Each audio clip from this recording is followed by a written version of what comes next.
It began with something as simple as a fence, a plain, weather-worn wooden barrier that had been standing on my property for years. It wasn't flashy, it wasn't falling apart, and it certainly wasn't a danger to anyone. To me, it was just a fence. But to the Homeowners Association that ruled my neighborhood with an iron fist, it became the opening shot in what would soon turn into a war. I had bought my house years earlier, drawn to the quiet suburban streets, the promise of safety, and the idea of owning a little piece of land that was truly mine. Like many others, I signed the HOA paperwork without thinking much of it. I assumed their rules were about keeping things neat, cutting lawns, and stopping neighbors from letting junk pile up in the front yard. I thought it was common sense. But what I didn't realize was that the HOA thrived on control, and sooner or later, every homeowner would feel their reach. My fence became their focus. The HOA claimed it was unsightly. They sent me official letters with threatening language, accusing me of bringing down property values. They said it violated the neighborhood's aesthetic standards, though no one could explain what that actually meant. Neighbors whispered about their own battles with the HOA flower beds being torn out, sheds being forcibly removed, even mailboxes being replaced under threat of fines. My fence was simply the next victim. At first, I ignored them. The fence stood on my property. It wasn't breaking any law. But the HOA was relentless. They escalated, filing formal complaints, issuing fines, and showing up unannounced to take pictures. It wasn't about the fence anymore. It was about power. They wanted me to bend, to obey, to accept that my home wasn't truly mine, that it belonged to the HOA's vision. Weeks passed, and the pressure grew. They threatened legal action, talking about demolition orders, as if my modest wooden barrier was some illegal structure. Neighbors began to watch, waiting to see if I would fold. The HOA thrived on fear, and if they could crush me, it would send a message to everyone else. But I wasn't built to surrender as I walked my property line. Staring at the fence they despised so much, something shifted inside me. If they wanted to make an example out of me, I would flip the script. They thought they could strip me of control over my own home, but what if I went further so far that their rules couldn't keep up? What if I didn't just replace the fence? What if I built something so massive, so unignorable, that the HOA would choke on its own arrogance? The idea grew into obsession. A fence was small. A wall was bigger. But not just any wall. I imagined stone, towering and impenetrable, a fortress rising from the suburban monotony. Turrets reaching skyward, strong enough to make a medieval lord proud. If they wanted to fight me over a simple wooden barrier, then I would give them a castle. The more I thought about it, the more perfect it became. A wall wasn't against any law as long as it stayed on my property. City codes allowed for fencing of a certain height, and with the right permits, I could push those limits. The HOA's rules were vague, but vague rules cut both ways. They couldn't legally stop me if I followed the letter of the law. And once the stone was laid, there would be no turning back. I began planning in secret, researching masonry, contractors, and architectural loopholes. Nights were spent sketching ideas, scrolling through forums where others shared stories of beating their HOAs at their own game. The vision sharpened with every passing day. Not just a wall to separate me from my neighbors, but a symbol, a monument to defiance. When I submitted the permit requests, the HOA was caught off guard. They expected me to bow to their demolition threats. Instead, I handed them a stack of paperwork for a reinforced stone wall that stretched higher than anything in the neighborhood. At first, they dismissed it, laughing it off as ridiculous. But when the permits were approved by the city, their laughter turned to panic. Construction began within weeks. Trucks rolled in with loads of stone, mortars and scaffolding. Workers hammered and cut, their machines drowning out the quiet suburbs' usual peace. Neighbors gathered on sidewalks, staring in disbelief as my yard transformed into a construction zone. The HOA scrambled, filing emergency motions, sending me more letters, even trying to bribe the contractors to stop. But with legal approval on my side, there was nothing they could do. The first layers rose quickly, and the wooden fence disappeared beneath the growing bulk of stone. Soon, a formidable wall encircled my property, taller and stronger. And then came the turret circular towers that made my home look less like a suburban house and more like a medieval fortress transplanted into the middle of a manicured neighborhood. The HOA's nightmare had arrived by the time the wall was finished. It stood as a towering symbol of rebellion. My house wasn't just a house anymore. It was a castle. Neighbors whispered about it constantly, half in awe, half in shock. The HOA fumed, furious but helpless. They had tried to demolish my fence, and instead, they had created a fortress they could never control. But even as the dust settled and the last stone was laid, I knew the battle wasn't over. The HOA wasn't done with me, not by a long shot. They couldn't afford to let my defiance go unpunished. And if I thought building a castle was the end of this war, I was wrong, because for the HOA, this wasn't just about fences or walls anymore. It was about control, and they were about to show me just how far they were willing to go to get it back. The day the last turret was completed, the neighborhood changed forever. My once modest home, tucked into the quiet streets of a manicured subdivision, now looked like something out of a medieval storybook. Stone walls rose higher than any fence in the community, crowned with towers that cast shadows across the cul-de-sac. Children whispered about living next to a castle. Tourists from nearby neighborhoods drove by just to see it. But while the locals gawked in fascination, the HOA seethed in fury. At first, they pretended to ignore it. Their usual tactic was intimidation through silence, hoping the weight of collective disapproval would force a homeowner to surrender. But my castle was impossible to ignore. The HOA board members gathered in hushed meetings, sending out newsletters filled with thinly veiled warnings about aesthetic integrity and property values at risk. Neighbors received calls encouraging them to file complaints against me. I was the enemy of the HOA's carefully controlled image, and they needed to destroy me to restore their grip. Within a week of completion, I received a notice taped to my front door. The HOA had filed a formal grievance against me, claiming that my stone wall violated unwritten neighborhood standards. The irony was glaring. They had always thrived on vague, undefined rules, twisting words to fit their goals. But this time, I had documentation. Permits from the city. Measurements within the code, a structure legally untouchable. Still, the HOA wasn't interested in fairness. They escalated quickly. The fines began $100 a day, stacked endlessly until I complied with their demand to tear down the wall. Their letters dripped with self-righteous authority, claiming I was lowering property values and destroying community spirit. But what they hadn't anticipated was the shift in public perception. While some neighbors grumbled, many admired the wall. They saw in it what I had intended: resistance. A homeowner standing against the suffocating control of the HOA, people began to quietly support me, slipping kind words into conversations, leaving notes of encouragement, and even offering to help if things escalated. My castle had become a symbol, and that terrified the HOA even more. When the fines didn't break me, they turned to legal maneuvers. I received notice of an impending lawsuit and attempt to have my wall declared a public nuisance. Despite being entirely on my property, they cited obscure bylaws, twisted phrases, and threatened me with court costs that could bury me in debt. The intimidation was clear. Even if they couldn't beat me on the law, they would try to bleed me dry financially. But what they underestimated was my resolve. The wall wasn't just stone, it was defiance given form. Every brick was a reminder of their bullying, and I refused to let it crumble under pressure. I contacted lawyers, pored over statutes, and built a case as strong as the structure outside. If they wanted a legal war, I was prepared. As weeks turned into months, the battle intensified. HOA board members stalked the property, snapping photos of every angle, hoping to catch some violation. They harassed contractors who had worked on the wall, attempting to smear their reputations. Rumors spread that the HOA was quietly raising dues to cover legal fees, and resentment began to grow among the residents. The community that once tolerated the HOA's heavy hand started to question their motives. The castle itself became a point of fascination beyond the neighborhood. Local bloggers wrote about the feud, and soon regional news stations arrived with cameras.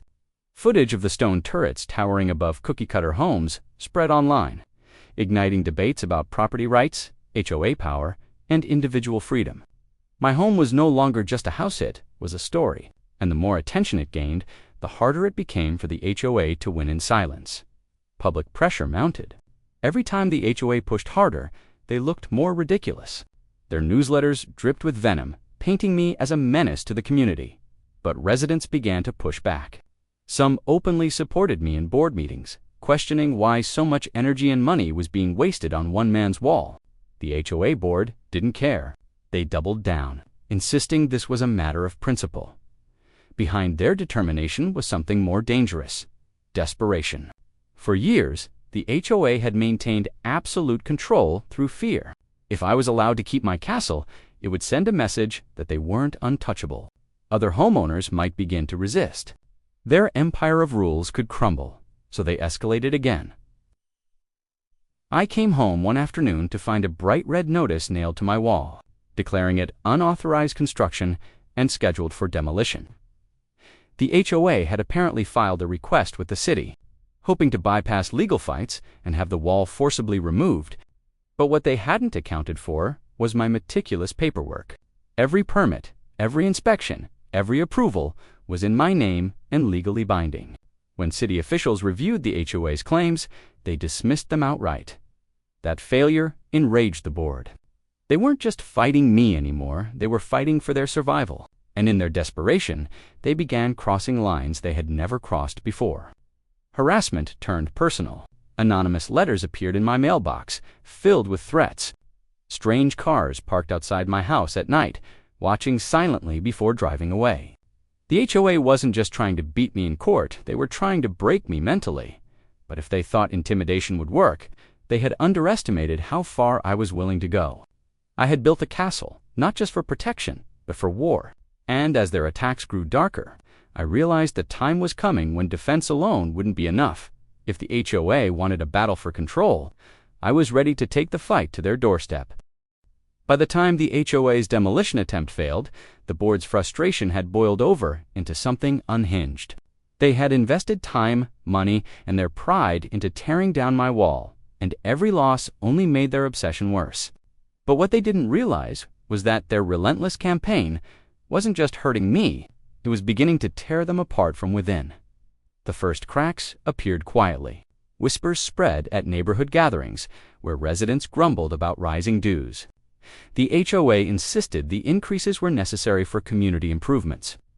But everyone knew where the money was going. Their endless battle with me. The newsletters were filled with venomous rants about my castle, blaming it for diminishing property values. Yet, no one could ignore that houses in the neighborhood were still selling at record highs. The HOA's credibility was faltering. One board meeting in particular became a turning point. I didn't attend, but word of what happened reached me quickly. For months, the HOA had painted me as a lone troublemaker. But now residents were demanding answers. Why were their fees climbing? Why was the HOA spending thousands on lawyers while basic maintenance like landscaping, street repairs, and community events was being neglected? The board tried to deflect, but people weren't buying it anymore. For the first time, the HOA wasn't feared, they were being openly challenged. Meanwhile, my castle had taken on a life of its own. Local reporters returned for follow-ups, and the story spread further online. Photos of my stone walls and turrets circulated on forums dedicated to homeowners fighting back against HOAs. I began receiving letters and emails from strangers across the country, thanking me for standing up against the system they despised. Some even drove by just to see the house, snapping photos and sharing them with hashtags like #CastleVs_HOA. The HOA had wanted to make an example out of me, but instead, I had become a symbol of resistance. That public attention was like poison to the HOA. Their carefully cultivated image of authority depended on keeping their fights quiet. Contained within the boundaries of the neighborhood, now their petty war had turned into a public spectacle. Every new letter they sent me, every fine they tried to impose, risked being broadcast online for the world to laugh at. And laugh they did. The HOA board became a meme, mocked as overzealous tyrants battling against a suburban king in his castle. But desperate people rarely retreat gracefully. If anything, the humiliation pushed them to act even more recklessly. The harassment escalated. I woke up one morning to find spray paint on the wall. Eyesore scrawled across the stone in angry red letters. Another night, someone dumped garbage bags on my driveway.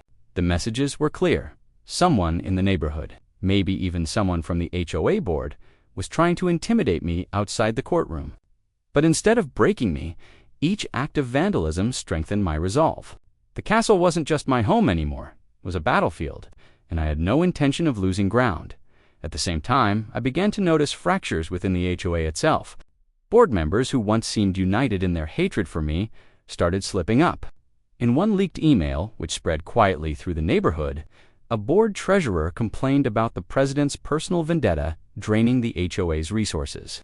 Another member resigned unexpectedly, citing irreconcilable differences with the direction the HOA was heading. Their one solid front was beginning to crumble, and that's when I realized they were vulnerable up until now. I had been on the defensive, reacting to their attacks and fending off their legal maneuvers. But as I studied the HOA more closely, I discovered that their power wasn't as unshakable as they wanted people to believe. The board operated under strict bylaws, many of which they had been bending or outright breaking in their obsession with me. Records weren't being kept properly. Votes were conducted in ways that violated their own rules.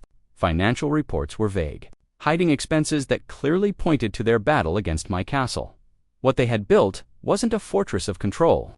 It was a house of cards. The more I looked, the more I found. Paper trails leading to questionable decisions. Funds being used without approval.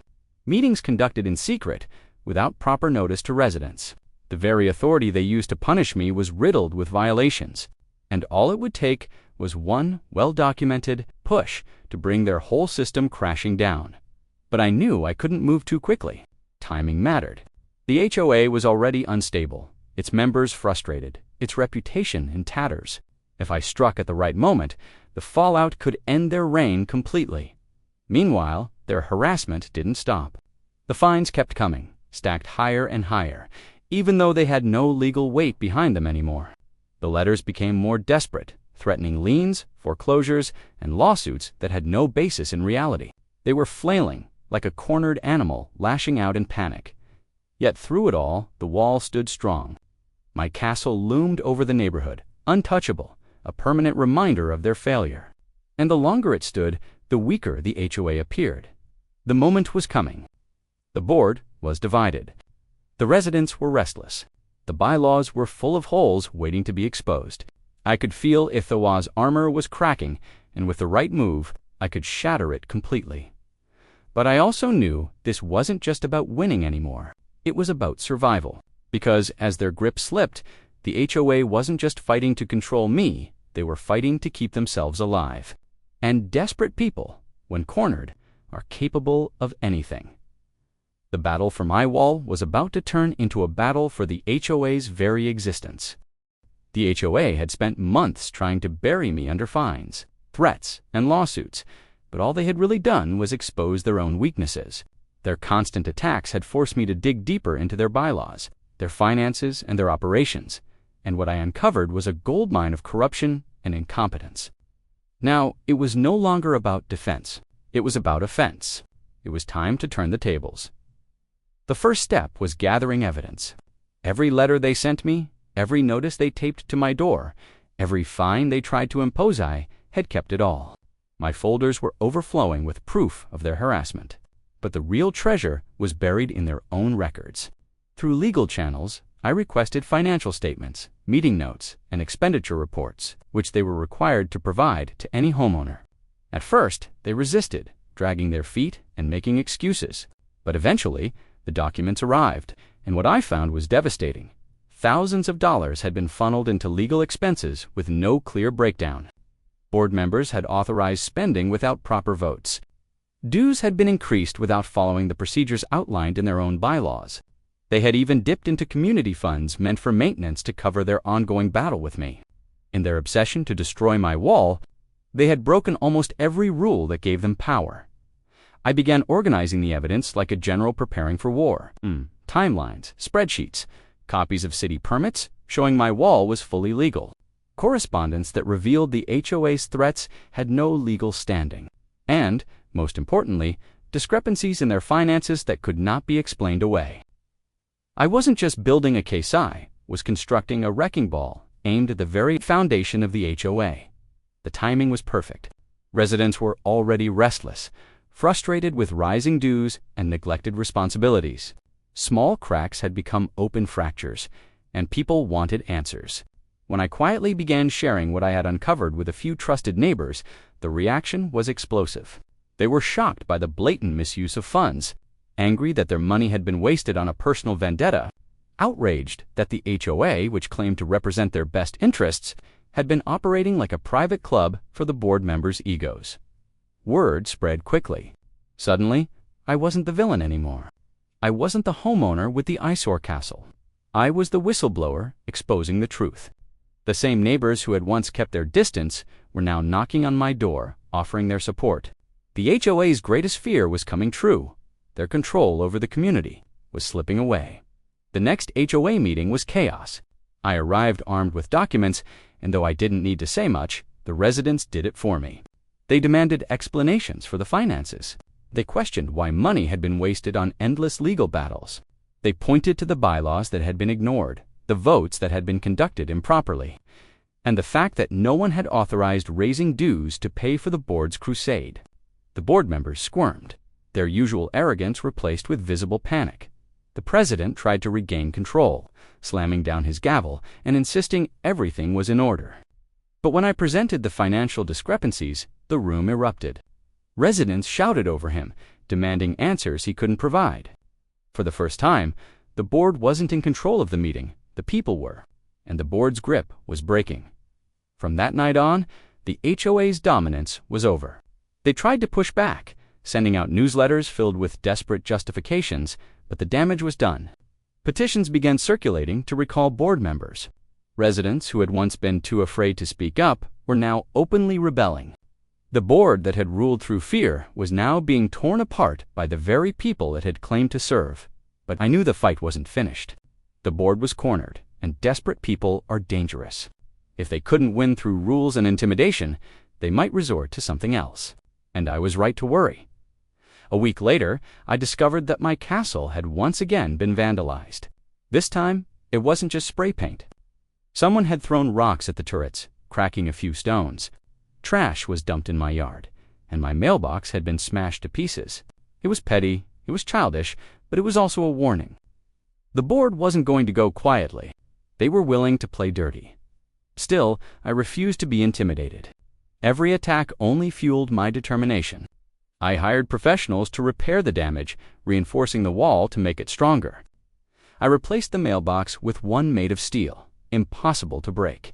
If they wanted to fight me in the shadows, I would shine a light so bright that the entire community could see exactly who they were. I began documenting everything, sharing photos and updates online. My story, once local, exploded across the internet. Articles framed it as a battle between a homeowner and a tyrannical HOA, and people everywhere rallied to my side. My castle wasn't just a fortress anymore, it was a rallying point in a nationwide conversation about HOA abuse. And the HOA board, once so powerful, now looked like a group of petty tyrants spiraling out of control.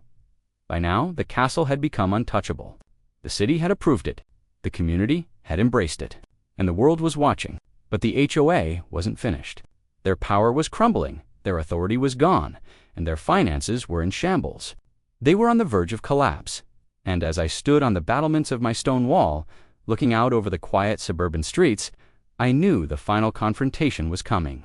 The HOA had tried everything: fines, threats, lawsuits, intimidation, vandalism, but none of it had worked. Now, with their backs against the wall, they were going to make one last desperate move. The only question was, how far were they willing to go? The HOA was crumbling. Their finances were exposed, their authority challenged, their reputation shredded in front of the very residents they once controlled. But instead of stepping down gracefully, the board doubled down. They weren't just fighting for the power to control lawns and mailboxes anymore. They were fighting for their survival. And when people fight for survival, they stop playing by the rules. The first sign of their desperation came in the form of a lawsuit. Not another petty fine or vague threat, but a full-scale legal assault. They hired a high-priced attorney, likely draining what little money remained in their coffers, and filed a lawsuit demanding the demolition of my wall. Their argument was weak, built on the same aesthetic standards they had tried to enforce before. But this time, they threw in everything they could, claims that my wall was unsafe, that it endangered children, that it created a hostile environment in the community. It was laughable, But it was also dangerous, because lawsuits aren't about truth, they're about stamina. The HOA knew they couldn't beat me on the merits, but they thought they could outlast me financially. They wanted to bury me in legal fees, hoping I'd fold under the pressure. What they didn't expect was that I was ready. I came armed with documentation, permits, and legal precedent. Every time they claimed my wall was unauthorized, I produced signed approvals from the city. When they argued it was unsafe, I brought in engineers' reports confirming its structural integrity. Their attorney tried to twist words, but the facts were undeniable. Piece by piece, their arguments fell apart. Still, the process was grueling. Court dates, depositions, endless paperwork had consumed weeks of my life. But as exhausting as it was, it also became clear that the HOA was in worse shape than I was. Their lawyer grew more frantic with each hearing, scrambling to justify claims that had no basis in reality. The judge's patience wore thin, and more than once, I saw board members squirming in embarrassment as their own incompetence was laid bare in a courtroom. Back in the neighborhood, the board's downfall was accelerating. Residents who had once been silent now openly called for their resignation. Petitions circulated not just to recall them, but to dissolve the HOA entirely. The vandalism against my property, which the board tried to deny responsibility for, only fueled the outrage. To everyone watching, the HOA looked less like an authority and more like a gang of bullies lashing out in desperation. And then came the moment that changed everything during discovery. MY lawyer uncovered a damning piece of evidence: internal emails between board members. In those emails, they admitted that my wall was fully legal. They acknowledged that their case was weak.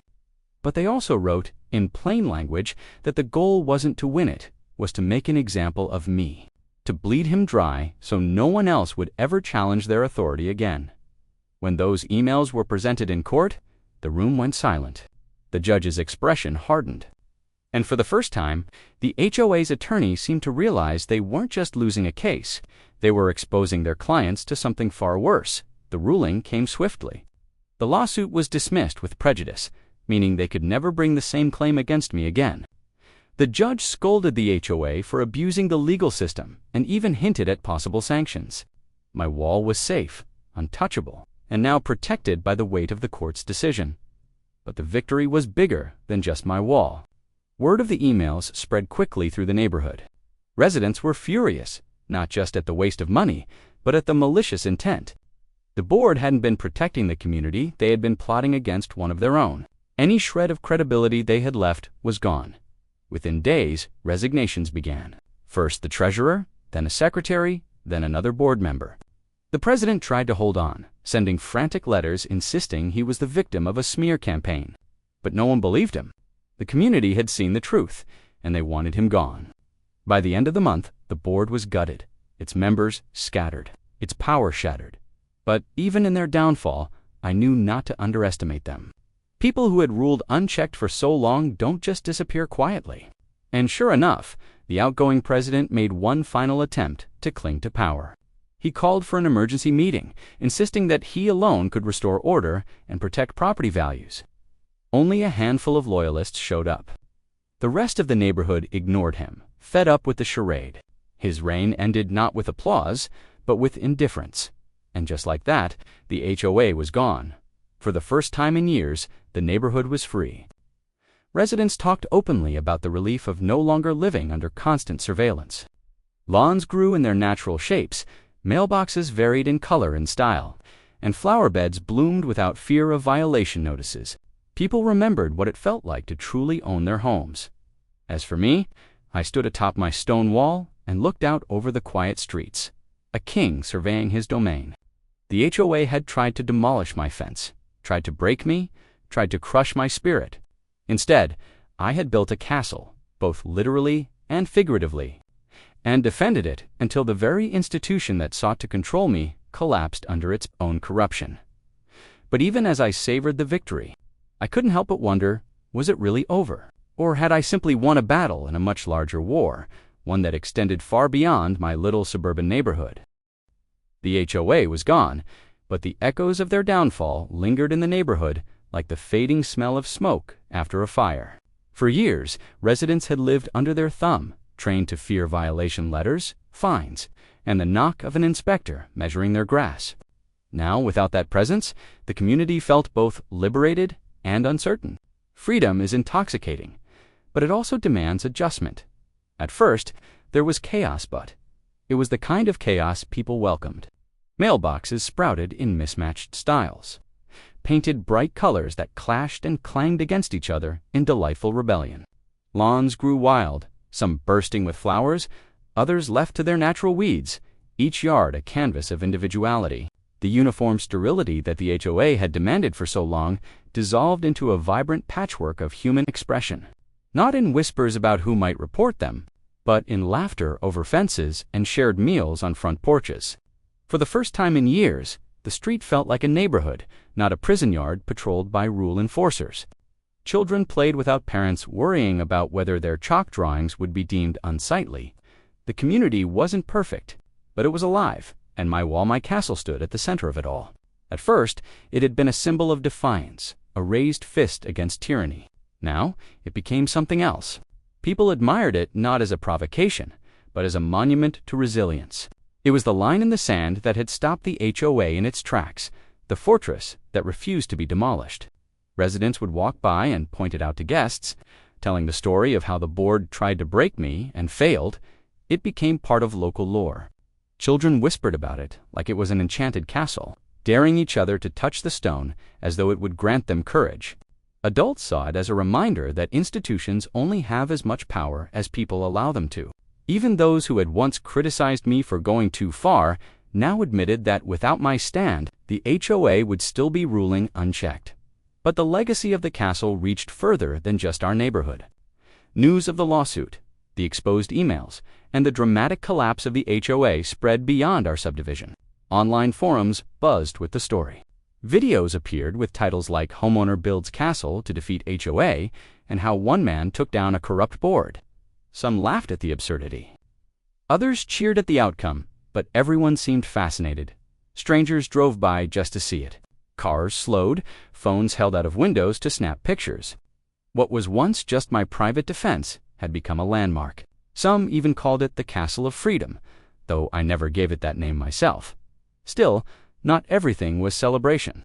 Without the HOA, a few cracks began to show.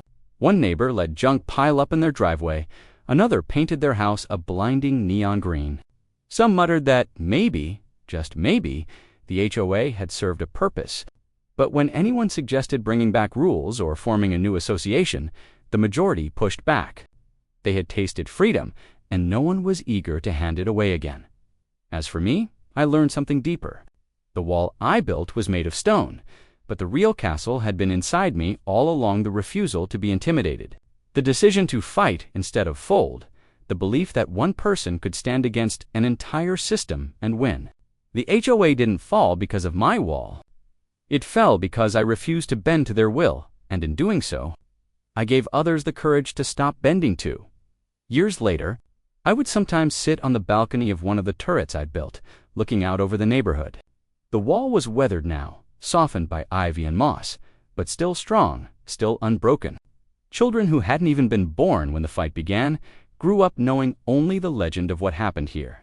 To them, the castle was just part of the landscape, as natural as the trees and the streets. And that was the true victory. Not just that I had one, but that the memory of the HOA's reign of control had faded into history, replaced by the story of resistance and resilience. The HOA had tried to demolish my fence.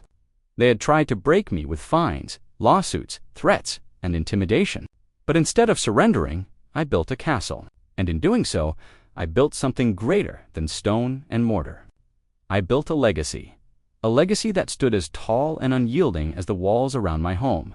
A legacy that proved, once and for all, that no matter how powerful an institution seems, it cannot withstand the will of someone who refuses to be ruled.